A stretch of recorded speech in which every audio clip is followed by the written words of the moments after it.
Welcome to Zwida Media. If you're new to this channel, please subscribe. Don't forget to like, comment and share.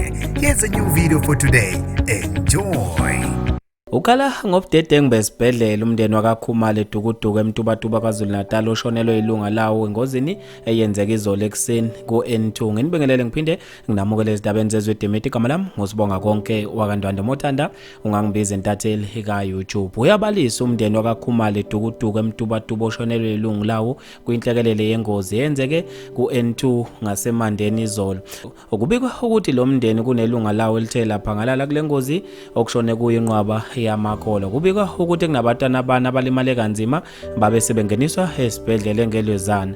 Laba bebeyingxenye yamalungu ebandla Intathakusa Church in Zion bebebuya enkonzweni yesiguqu esikhawini. Ayishagalombili abantu abathe baphangalala endaweni yesigameko kule ngozi. Lo mndeni uthi ufisa umnyango wezempilo ubuyisela abantwana babo abana bathe bakhishwa emva kokulimala kanzima. Bathi ke isibhedlela engathi senze ubudedengu ngokusheshshe sibadedele kubeni belimale kanzima. Bafethu ke lezi indaba ezibhlungu ngendlela emangalisayo ngizofisa mina ukuzokubhala kwakho ngalolu daba khona lapha kwi-comment section.